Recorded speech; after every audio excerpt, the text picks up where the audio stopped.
Assalamualaikum warahmatullahi wabarakatuh. Di kesempatan kali ini saya akan menyampaikan materi mengenai bab hudud. Dalam bab hudud ada 6 poin yang dibahas, yaitu yang pertama hudud, yang kedua zina, yang ketiga qadzaf, yang keempat meminum minuman keras, yang kelima mencuri, dan yang keenam adalah merampok, menyamun dan merompak. Baiklah, langsung saja kita simak videonya. Hudud 1. Pengertian hudud. Hudud merupakan hukuman-hukuman tertentu yang telah ditetapkan Allah sebagai sanksi hukum terhadap pelaku tindak kejahatan selain pembunuhan dan penganiayaan. Tujuan inti dari hudud yaitu mewujudkan kemaslahatan manusia. Hukuman hudud wajib dikenakan pada orang yang melanggar larangan-larangan tertentu dalam agama. Misalnya zina, menuduh zina, qadzaf, dan lain-lain. 2. Objek hudud. Adanya nas melarang perbuatan tertentu dan disertai ancaman hukuman atas perbuatan. Unsur-unsur ini dikenal dengan istilah unsur formal. B. Adanya unsur pembuatan yang membentuk jinayat. C. Adanya pelaku kejahatan yaitu orang yang dapat menerima hitab. 3. Syarat penerapan had hudud. Pelaku kejahatan adalah seorang mukallaf yaitu baligh dan berakal. B. Pelaku kejahatan tidak terpaksa dan dipaksa. C. Pelaku kejahatan mengetahui pelarangannya. D. Kejahatannya terbukti ia yang melakukannya tanpa ada syubhat. 4. Hikmah pensyariatan hukum hudud. Hukuman bagi orang berbuat, siksaan bagi orang yang berbuat kejahatan dan membuatnya jerah. B. Mencegah orang lain agar tidak terjerumus dalam kemaksiatan. C. Hudud adalah penghapus dosa dan penyuci jiwa pelaku kejahatan tersebut. D. Menciptakan suasana aman dalam masyarakat dan menjaganya. E. Menolak keburukan, dosa, dan penyakit pada masyarakat. B. Zina. 1. Pengertian zina. Zina adalah hubungan layaknya suami istri antara perempuan dan laki-laki yang sudah mukallaf tanpa adanya akad nikah yang sah. Perilaku zina timbul karena manusia menuruti hawa nafsunya yang justru membawanya ke dalam jurang kesesatan. Dalam Islam perbuatan zina hukumnya haram dan akan mendapatkan azab yang mengerikan bagi mereka yang melakukannya.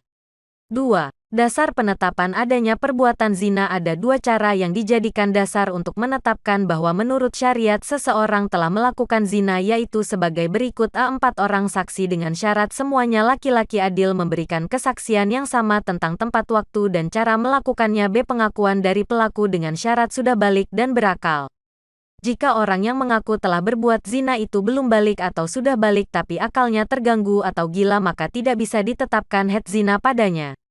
3. Kategori perbuatan zina. Zina muhsan yaitu zina yang dilakukan oleh seorang laki-laki atau perempuan yang pernah melakukan persetubuhan dalam ikatan pernikahan yang sah atau masih dalam ikatan dengan orang lain.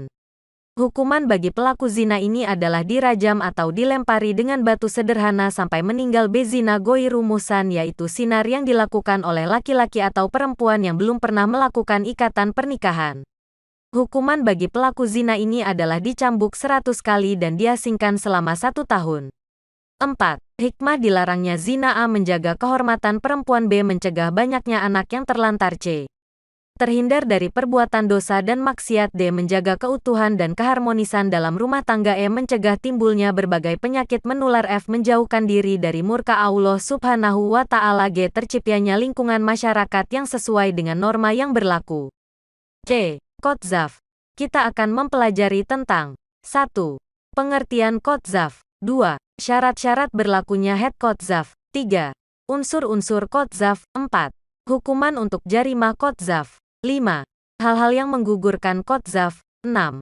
Hikmah hukuman qadzaf. Oke. Yang pertama kita akan mempelajari tentang pengertian qadzaf. Qadzaf secara bahasa artinya melempar dengan batu atau dengan lainnya. Sedangkan menurut istilah, menuduh orang baik-baik berbuat zina secara terang-terangan. Menuduh dalam arti melemparkan dugaan kepada seseorang tanpa dikuatkan bukti-bukti yang nyata. Menuduh orang lain berbuat zina tanpa bukti yang kuat termasuk sebuah kejahatan dan hukumnya haram. Yang kedua, syarat-syarat berlakunya had qadzaf. Adapun orang yang menuduh berbuat zina dapat dikenakan hukuman 80 kali atau 40 kali apabila memenuhi syarat-syarat sebagai berikut. A. Orang yang menuduh sudah baligh, berakal sehat, dan bukan orang tua dari si tertuduh. Ayah, ibu, kakek, nenek, dan seterusnya. B. Orang yang tertuduh adalah orang yang terpelihara seperti muslim atau muslimah, baligh, berakal sehat, dan tidak pernah berbuat zina. C. Penuduh mengakui sendiri bahwa ia berdusta. Yang ketiga, unsur-unsur Kotzaf. Unsur-unsur Kotzaf. Ada 3 macam yaitu sebagai berikut. A. Adanya tuduhan zina atau menghilangkan nasab. B. Orang yang dituduh harus orang Musan. C. Adanya niat melawan hukum. Yang keempat, hukuman untuk jarimah Kotzaf. Hukuman untuk jarimah Kotzaf ada 2 macam yaitu sebagai berikut. A. Hukuman pokok yaitu jilid atau dera sebanyak 80 kali. Hukuman ini merupakan hukuman had yaitu hukuman yang sudah ditetapkan oleh syara sehingga ulil amri tidak mempunyai hak untuk memberikan pengampunan. B. Hukuman tambahan yaitu tidak diterima persaksiannya. C. Untuk budak maka hukuman separuh dari hukuman orang merdeka. Yang keenam, hikmah hukuman Kotzaf. Hikmah diterapkannya hukuman Kotzaf yaitu sebagai berikut. A. Supaya orang lebih berhati-hati dalam berbicara. B. Terpelihara keharmonisan di antara sesama manusia. C. Pembohong merasa jera dan menyadari perbuatan yang tidak terpuji. D. Menjaga kehormatan diri seseorang di masyarakat. D. Meminum minuman keras. Kita akan mempelajari tentang 1. Pengertian minuman keras. 2. Had meminum minuman keras. 3. Hikmah diharamkannya minuman keras. Yang pertama, pengertian minuman keras. Minuman keras atau hamar berasal dari kata hamara yang artinya menutup.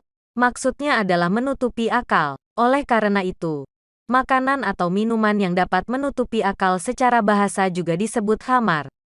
Meminum minuman keras atau hamar baik sedikit maupun banyak termasuk dosa besar. Minuman keras sering kita kenal dengan minuman yang di dalamnya terkandung zat alkohol atau etanol.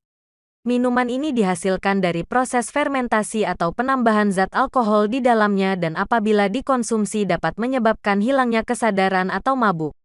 Minuman keras dapat dibuat secara alami atau kimiawi. Hukum minuman keras atau hamar ialah haram. Hamar akan mempunyai dampak negatif cukup berat. Misalnya dengan hilangnya kesadaran orang akan berbuat semaunya yang cenderung melanggar norma agama, sosial masyarakat, serta merusak sel saraf otak dan jantung peminumnya yang berakibat membahayakan diri sendiri. Yang kedua, had meminum minuman keras. Bagi orang yang suka meminum atau mengonsumsi minuman keras maka akan mendapatkan had atau hukuman yaitu dijilid atau didera sebanyak 40-80 kali. Yang ketiga, hikmah diharamkannya minuman keras. Hikmah diharamkan minuman keras adalah sebagai berikut. A. Menjaga kesehatan badan dan mental. Karena meminum minuman keras sangat berbahaya bagi peminumnya maupun akibatnya pada orang lain minuman keras juga bisa merusak jaringan saraf pada tubuh manusia terutama saraf otak. Dengan diharamkannya meminum minuman keras maka manusia akan menghindarinya sehingga terhindar dari bahaya. B. Menghindari dari lahirnya kejahatan sosial. Minuman keras membuat orang mabuk sering melakukan kejahatan. Dengan menjauhi minuman keras maka kehidupan masyarakat akan tentram dan damai. B. Menjaga generasi penerus agar lebih baik. D. Melindungi kehormatan. Banyak bukti akibat minum minuman keras terjadi tindakan kekerasan. E. Mencuri merupakan salah satu akhlak tercela yang harus kita hindari. Mencuri sama halnya merampas hak-hak orang lain secara diam-diam. Titik. Pengertian mencuri. Mencuri dalam agama Islam disebut dengan sarikah, yaitu mengambil sesuatu yang bukan miliknya secara sembunyi-sembunyi. Adapun menurut istilah, mencuri adalah mengambil harta yang terjaga dan mengeluarkan dari tempat penyimpanannya tanpa ada kerancuan, syubhat, di dalamnya dan dilakukan secara sembunyi-sembunyi. Titik. Pembuktian praktik pencurian. Berdasarkan syarat-syarat di atas, had mencuri tidak dapat dijatuhkan sebelum tertuduh praktik pencurian benar-benar diyakini secara syariat telah melakukan pencurian yang mengharuskannya kenal had. Tertuduh harus dapat dibuktikan melalui salah satu dari 3 kemungkinan berikut. A. Kesaksian dari 2 orang saksi yang adil dan merdeka. B. Pengakuan dari pelaku pencurian itu sendiri. C. Sumpah dari penuduh. Apabila praktik pencurian telah memenuhi syarat-syarat sebagaimana dijelaskan di atas, maka pelakunya wajib dikenakan had mencuri, yaitu potong tangan. Bagian tubuh yang dipotong adalah pergelangan tangan atau kaki. Hukuman had bagi pencuri laki-laki sama dengan pencun perempuan. Had pencun hamba sahaya dan budak wanita sama seperti had orang merdeka. Titik. Nisab. Kadar. Barang yang dicuri terdapat beberapa pendapat ulama mengenai nisab barang curian, yaitu sebagai berikut. A. Mazhab Hanafi berpendapat bahwa nisab barang curian adalah 10 dirham. B. Mazhab Syafi'i berpendapat bahwa nisab barang curian adalah 1/4 dinar atau sekitar 3,34 gram emas. C. Mazhab Maliki dan Hambali berpendapat bahwa nisab barang curian adalah 1/4 dinar atau 3 dirham atau sekitar 3,34-3,36 gram emas.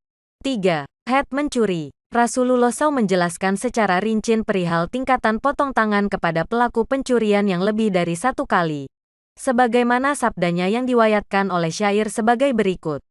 A. Jika mencuri untuk pertama kali, dipotong tangan kanannya. B. Jika mencuri untuk kedua kalinya, dipotong kaki kirinya. C. Jika mencuri untuk ketiga kalinya, dipotong tangan kirinya. D. Jika mencuri untuk keempat kalinya, dipotong kaki kanannya. E. Jika mencuri untuk kelima kalinya dan seterusnya, dihukum takzir dan dipenjara sampai bertobat dan menurut ijma ulama dibunuh. Hikmah dari had mencuri antara lain sebagai berikut. A. Seseorang tidak akan dengan mudah mengambil barang orang lain karena hal tersebut akan memunculkan banyak dampak. B. Seseorang akan memahami betapa hukum Islam benar-benar melindungi hak milik seseorang. C. Menghindarkan manusia dari sikap malas. D. Membuat jera pencuri hingga dirinya terdorong untuk mencari rezeki yang halal. E. Merampok, menyamun dan merompak. 1. Pengertian merampok dalam agama Islam dikenal dengan istilah katu tarik yang artinya memotong jalan atau menjegal, atau disebut hirabah yang artinya peperangan.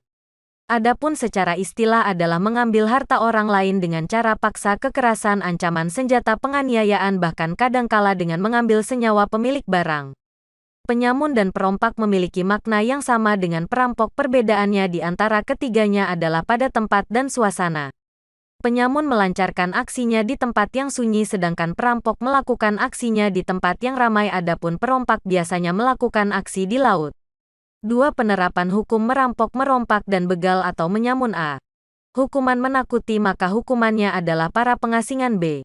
Hukuman mengambil harta tanpa membunuh adalah dipotong tangan dan kakinya dengan bersilang. C. Hukuman untuk membunuh pada tanpa mengambil harta adalah dijatuhi hukuman mati. D.